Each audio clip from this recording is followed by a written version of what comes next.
Hi, my name is Kevin. This is Mark. This is Adam. We're going to go ahead and give you some information today on personal training. Where it is today, where it was, and where we feel as though it's going to be going.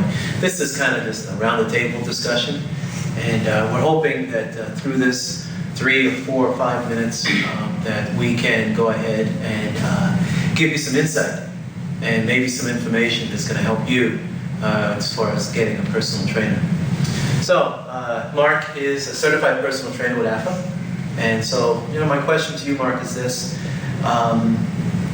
Why personal training? Why would somebody want it?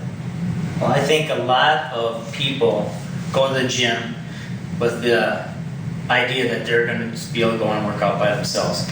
But the main thing is accountability. I've seen a lot of people over the years come in here, they want to work out by themselves. I'll help them out a little bit, but we can't get on a schedule. Mm-hmm. That's the main thing, is the accountability. They come in regularly for a little bit, but then, something got in the way, I gotta go grocery shop and I got the kids.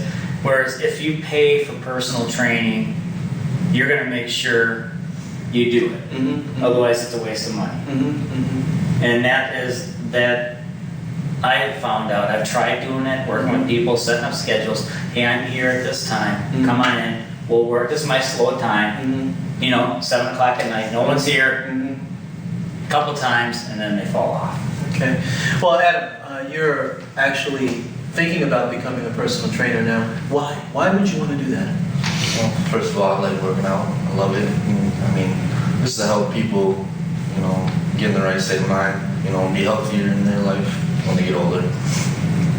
Really, when you work out, it's like, it just makes your life, I think, so much easier. You feel 10 times better about yourself, and just that confidence level just boosted like crazy. Mm-hmm. Well, back in the day, guys, personal training was pretty much for the rich and famous. If you live in Hollywood or if you live somewhere upper New York, for the most part, you could go ahead and get yourself a personal trainer. And he or she would come alongside you and give you some workouts to kind of get your body exactly the way you wanted it. But over the last, I'd say, decade or so, personal training has evolved itself to a point where it's becoming more of a necessity now than it ever has before. It's no longer just for the rich and famous. It is actually, in some cases, very important because people are beginning to realize that they need to get themselves back in shape. As the baby boomers get older, and they one day look at that picture, or they see themselves in the mirror and say, whoa, what happened? They need to know how to get back to the way they were. And that's where personal training comes in. I know for myself personally that the individuals that I'm seeing now are anywhere between the age of 45 to 70. And they're coming to me and they're saying, I used to be this way and I thought I was this way until my son, my daughter, my husband, that picture that I saw told me that I was not. So I think at this point, it's really evolving itself to something that's becoming more of a necessity. Now, we're not doctors. We're not professing to be doctors. We're individuals that can help people help themselves. We're cheerleaders. That's what a personal trainer is, and that's what they should be. We really can't make anybody do anything, but we can fuel the fire. And that motivation. That's right. It's absolutely about motivation. And I think a lot of it now is insurance. People have to lower their insurance. Like you said, baby boomers. We're at the end of the baby boomers here. And they are getting to the point where they have a sedentary job. They don't get out. And they have to do this. Their cholesterol is going up.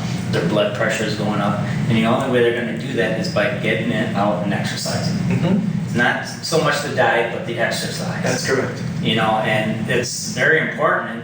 And, like we've talked before, you go back 30, 40 years to our grandparents, and they would have thought you were crazy if you were going to make a living helping people to exercise. That's what they did every day. Right, exactly. You know, the whole thing here is back in the day, it was more labor. It was more blue collar labor. We had this conversation before, where we talked about our fathers. You know, they would get up in the morning, they'd get on the bus, they'd then ride to a job where they were working manually. They work 8 or 9 or 10 hours there. Then they'd come back home on the bus. Then they'd walk back to the house, in which case then they would have dinner. Now we all sit behind a computer, okay? And we drive. We drive. We drive 30 miles. Exactly. Before you used to live near We your drive factory. 1 mile. Right. Yeah. You know, this is the only country where you drive your kid to physical education. That is so true. You know, That is so what's true. wrong with taking a bike or walking? You know, Yeah. because you wait till the last minute to do everything. So where do you think personal training is going? Where do you think ultimately It's we're gonna going to go go up because of the way the economy is. I mean, we're working long hours, and you know, you just gotta give those people the motivation because you know, most people are working 10 hours. You know, I mean, they're gonna need it if they want it. Where do you think they're going? I think, I think we as trainers need to promote it more,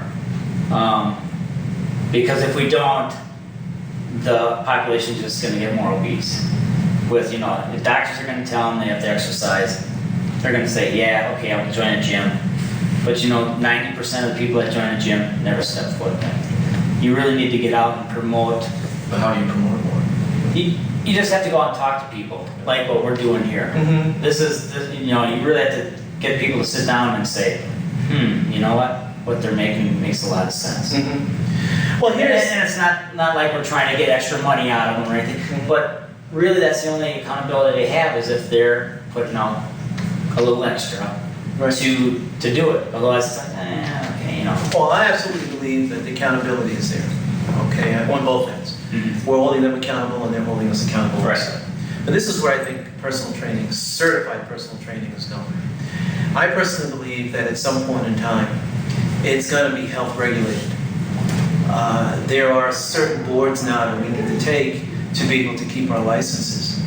Kinesiology has now become a course that one needs to go through while you're in college to even become certified in some cases. You need to know exactly what your ability to learn and understand the human body. So whereas, like I said before, we're not doctors. Well, I will never profess to be doctors. We can't give out medications.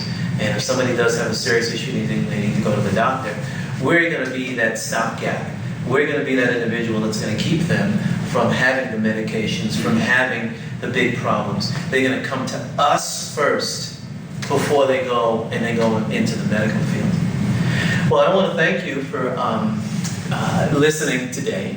I hope we gave you a little bit of an understanding of where we feel as though personal training was, where it is today, and where it's going into the future.